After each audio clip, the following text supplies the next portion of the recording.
साथियों, सद्भावना चैनल में आप सभी का हार्दिक अभिनंदन और स्वागत है। हमारे लिए बड़ी खुशी की बात है कि हमारे बीच अ, रिनी जॉर्ज जो उदयपुर की रहने वाली हैं और एक युवा प्रेरणा की स्रोत है हमारे समुदाय में, जिन्होंने विभिन्न क्षेत्रों में मुकाम हासिल किया है, संगीत के क्षेत्र में, कला के क्षेत्र में, और अब ये आगे अपना कैरियर बना रही हैं।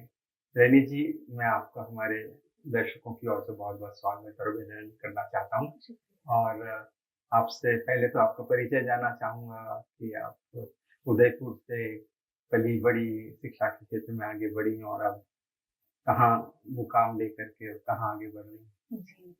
अ, तो मेरा 11th-12th तक मैं उदयपुर में थी। जी। साइंस लिया था मैंने। जी, जी। उसके बाद जैसे सभी लोग डॉक्टर के उसमें जाते वैसे ही मैंने भी ट्राई किया। जी, लेकिन जी। वही करते-करते समझ आया कि that is not something for me.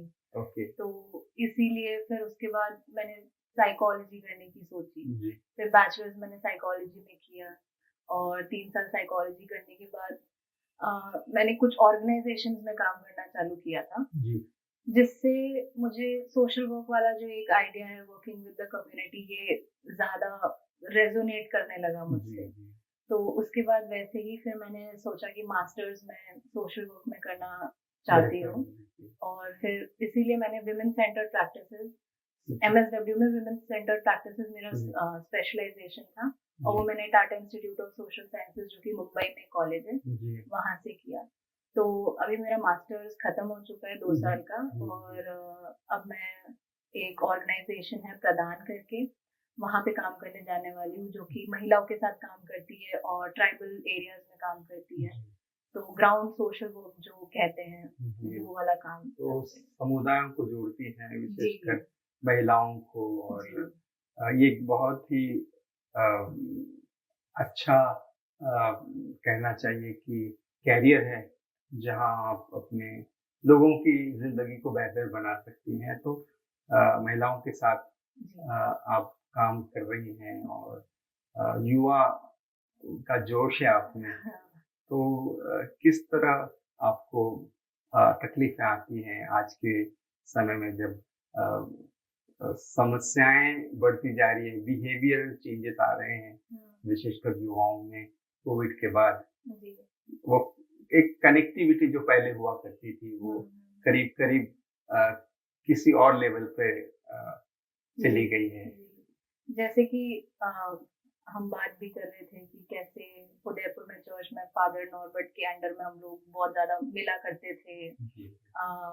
Music हो गया या काफ़ी दूसरी चीज़ें भी होती जो हम लोग कंटिन्यूअसली साथ में कर रहे होते। एक वो कम्युनिटी सेंस बना रहता था। जी। फिर कोविड आया जहाँ पे हम लोग सब अपने-अपने कमरों में बैठ के ऑनलाइन किसी तरीके से कनेक्टेड रहने की कोशिश कर रहे थे। तो अभी वो वाली चीज़ है कि क्योंकि वो इतना आइसोलेशन आ गया है, सभी अपनों में बहुत ज़्यादा रह चुके हैं।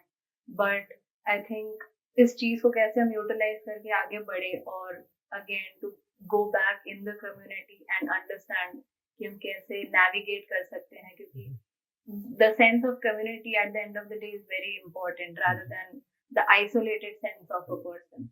तो इतना मैं उस बारे में यही बोल सकती हूँ कि हम धीरे-धीरे इस चीज़ पे वापस आ सकते हैं। आ सकते हैं। आज का समय जो है वो टेक्नोलॉजी भी बहुत टेक्नोलॉजी आगे बढ़ गई है कि मोबाइल फ़ोन्स और जी, ये जो चीज़ें पहले नहीं हुआ करती थी, आज वो एक अपना और अपना मोबाइल, हाँ, अपनी ज़िंदगी, हाँ, अपना रूम, तो एक अकेलापन ज़्यादा युवा ग्रसित कर रहा है और उस अकेलेपन से कहीं न कहीं समुदाय से भी वो दूर हो रहा है, दूर हो रहे हैं। परिवार से भी दूर हो रहा है। तो आज का समय देखो, ये बहुत बड़ी समस्या बन के उभर रहा है। हुँ, तो ये कहाँ ले जाएगा और अब युवाओं को कैसे हम फिर से संजो सकते हैं, उस संगठन को, परिवार को कैसे बचा कर के आई आगे बढ़ थिंक सकते हैं? टेक्नोलॉजी जो है जी, जी। क्योंकि हम सब यूज़ कर रहे हैं और जी, हम इसी में हैं, तो अब ये हमारा जीवन भी है एक तरीके से, तो जी, हम इसको कैसे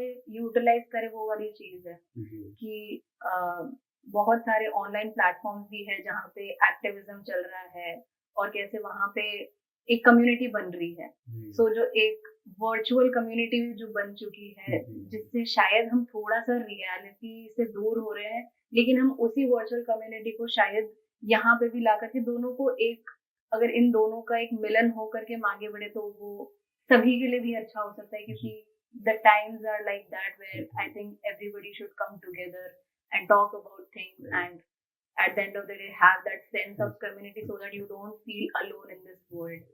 तो वो वाली चीज, मतलब कि अपने को जो जो हमारे सामने जो टेक्नोलॉजी है उसके साथ सामंजस्य करके कैसे समुदाय को, जी परिवार को जी हम एक कर सकते हैं। मैं आपसे पूछना चाहूँगा कि आप जैसे समाज और समाज सोशल वर्क जी। इसके क्षेत्र में आगे बढ़ रही हैं, तो इस क्षेत्र में आगे बढ़ने के लिए जो युवा इच्छुक हैं, उनके लिए आप क्या कहना चाहेंगे? Social work as a field मेरे लिए भी काफी नया था, क्योंकि मेरा बैकग्राउंड टोटली डिफरेंट है।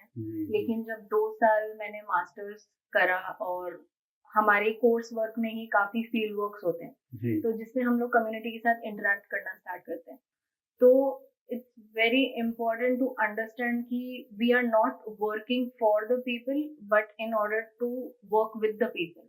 That is what social work is, कि हम वहाँ पे एक पावर पोजीशन के साथ ना जाए कि हमें समाज सुधारना है या ऐसे, लेकिन हम समझने की कोशिश करें उन्हीं लोगों से जिन लोगों के साथ हम काम कर रहे हैं। और जैसे ट्राइबल एरियाज हो गया, बहुत सारे वल्नरेबल कम्युनिटीज हैं, तो क्योंकि हम शायद एक पावर पोजीशन से आते हैं तो हमें लगता है कि हम इस समाज को सुधारेंगे, लेकिन हमें ये समझना चाहिए कि उनकी तकलीफें क्या है। तो उसके लिए उनके साथ रह करके, उनकी आवाजें सुन करके उन्हें बोलने का मौका दे, उन्हें इतना सशक्त करें हम कि वो खुद अपनी तकलीफों को आगे रख सके, और हम एक मीडिएटर, मॉडरेटर जैसे उनके साथ काम करें, ना कि उनके लिए काम करें।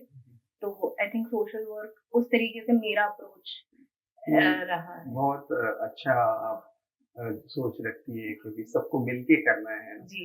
हम साथ में मिलके बहुत सारी जी। चीजों को नई ऊंचाइयों पर ले जा सकते हैं। रवि जी, बहुत बहुत धन्यवाद, आपने हमारे दर्शकों को इतनी अहम जानकारी दी, और हम शुभकामनाएं आपको अर्पित करते हैं कि आने वाले समय में आप खूब आगे बढ़ें। ईश्वर आपको खूब आशीर्वाद दे। Thank you.